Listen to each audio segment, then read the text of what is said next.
Good morning students.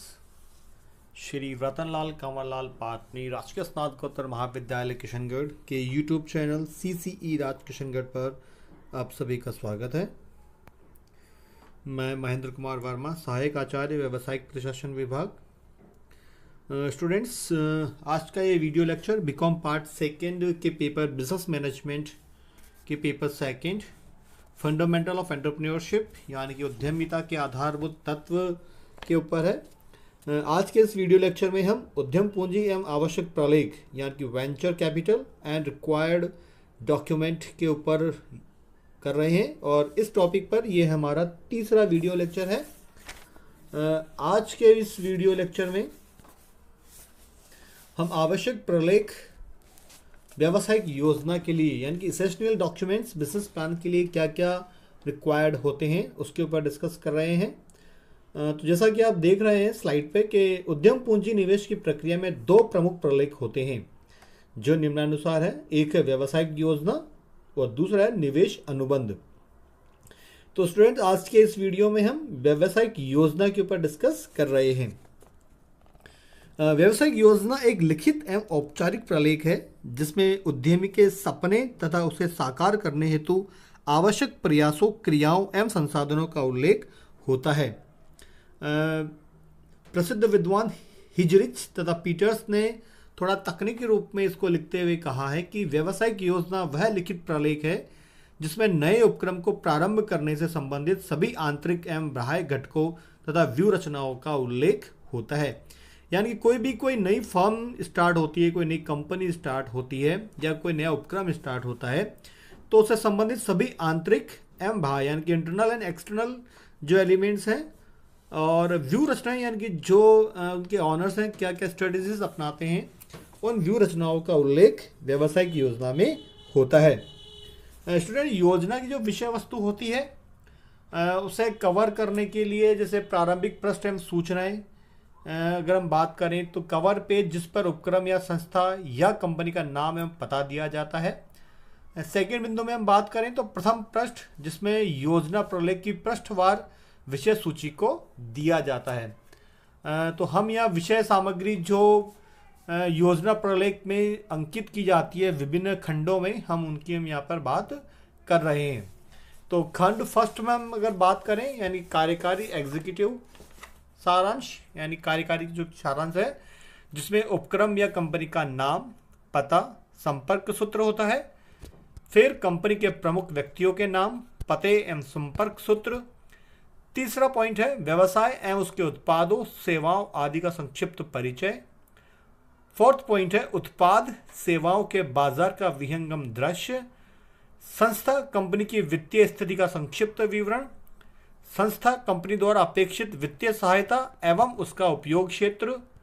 और next point है संस्था या कंपनी के आगामी कुछ वर्षों के वित्तीय परिणामों के पूर्वानुमान यानी कि वो आगामी कुछ वर्षों में कितना वित्तीय परिणाम दे सकते हैं उसका एक फोरकास्ट उनको करके यहाँ पर देना होता है।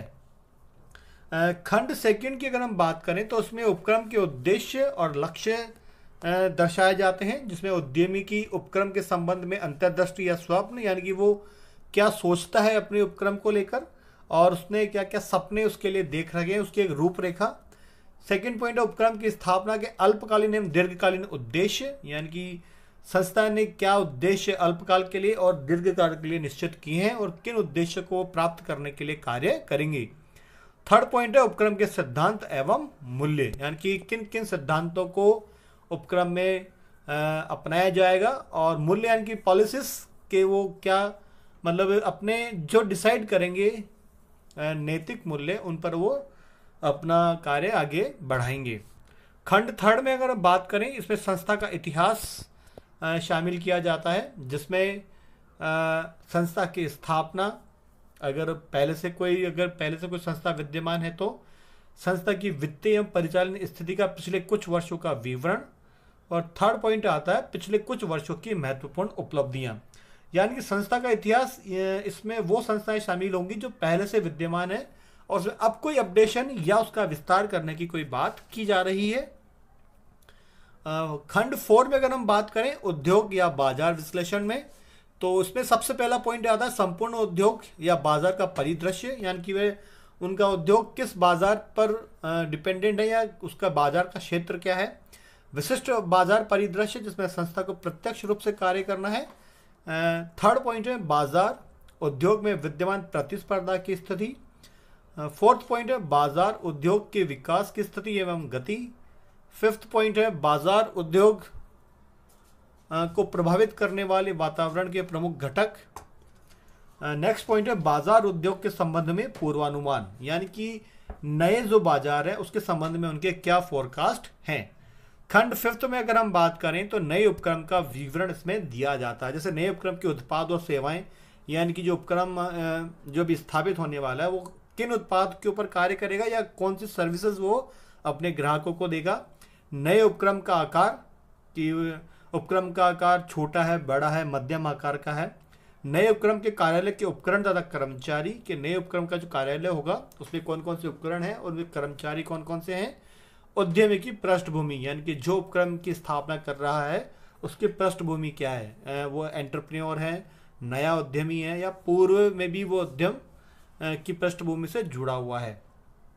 नेक्स्ट हम बात करें खंड सिक्स्थ की, तो उपक्रम की उत्पादन योजना।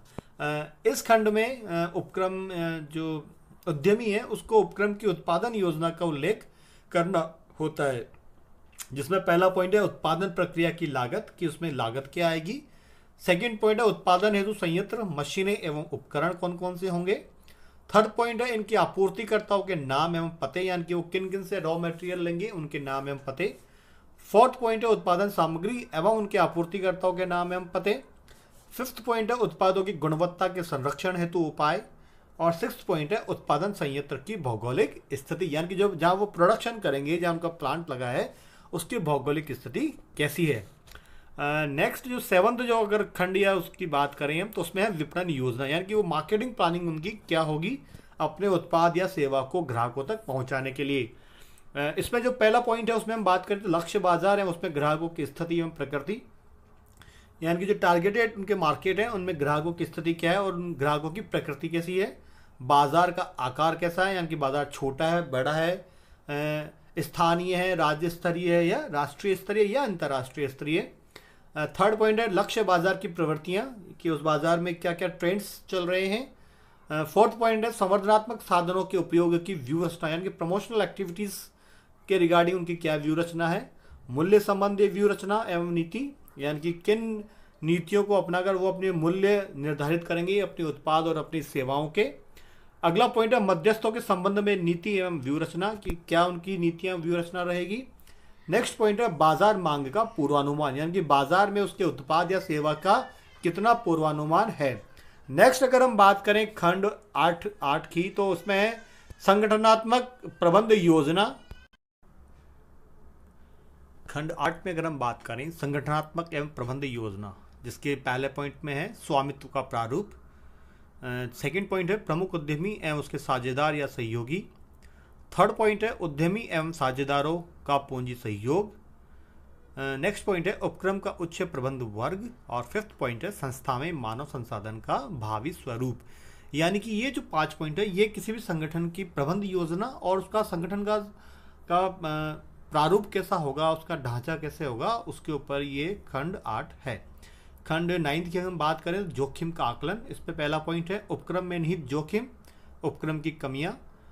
सेकंड पॉइंट है उपक्रम के जोखिमों के नियंत्रण हेतु आपदा प्रबंधक के उपाय, यानी कि अगर किसी भी प्रकार की कोई जोखिम आती है तो उसके नियंत्रण एवं आपदा प्रबंधक के संस्था ने क्या क्या उपाय कर रखे हैं। नेक्स्ट खंड में जाएं हम तो जो 10वां है वित्तीय योजना कि किसी भी उपक्रम की वित्तीय योजना क्या होगी, जैसे आय विवरण के आय के स्रोत क्या है, नगद प्रवाह यानी कैश फ्लो अनुमान के किसी भी संस्था का नगद कैश फ्लो किस हिसाब का रहेगा उसका अनुमान पहले से तय करना होता है। फिर है चिट्ठा यानी कि बैलेंस शीट। फिर है ब्रेक इवन विश्लेषण यानी कि समविच्छेद बिंदु जो होता है जहाँ पर किसी भी उपक्रम की लाभ और हानि का निर्धारण किया जाता है। फिफ्थ पॉइंट है कोषों के स्रोत एवं उनका उपयोग। ये 5 पॉइंट किसी भी संस्था की वित्तीय योजना को दर्शाते हैं जो कि किसी भी संस्था के लिए बहुत आवश्यक है। नेक्स्ट स्लाइड में अगर हम बात करें खंड 11 यानी कि 11वां जो खंड है ऋण या निवेश प्रस्ताव, इसमें पहला पॉइंट है ऋण या निवेश हेतु आवेदित की राशि।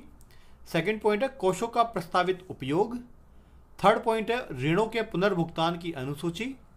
फोर्थ पॉइंट है उपक्रम के प्रारंभ होने का कार्यक्रम। यानी कि ये सब कुछ इसके 11वां जो खंड है उसके अंदर ये दर्शाना आवश्यक होता है, और इन सब चीज़ों की आवश्यकता यानी कि इन जानकारियों की आवश्यकता या इनके दस्तावेजों की आवश्यकता होती है। नेक्स्ट खंड में बात करें अनुसूचियाँ, तो उसमें पहला है अनुज्ञा पत्र एवं अनुमतियों की प्रतिलिपियाँ, यानी कि उन्हें क्या कौन सा लाइसेंस और अनुमति मिल गई है उनकी प्रतिलिपियाँ।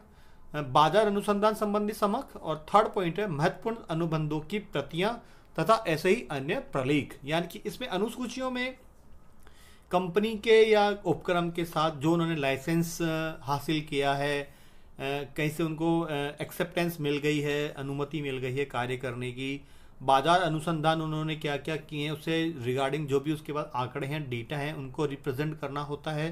थर्ड है महत्वपूर्ण अनुबंधों की प्रति, यानी कौन कौन से अनुबंध उन्होंने किन किन व्यक्तियों के साथ या किन किन फर्मों के साथ किए हैं, उन अनुबंधों की प्रतियां भी उसमें लगानी होती है। तो ये सारे खंड मिलाकर एक जो बात करें हम निवेश प्लान जो है उसको दर्शाते हैं, और ये सारे डॉक्यूमेंट की हमें आवश्यकता होती है। तो आज के इस वीडियो में इतना ही। धन्यवाद।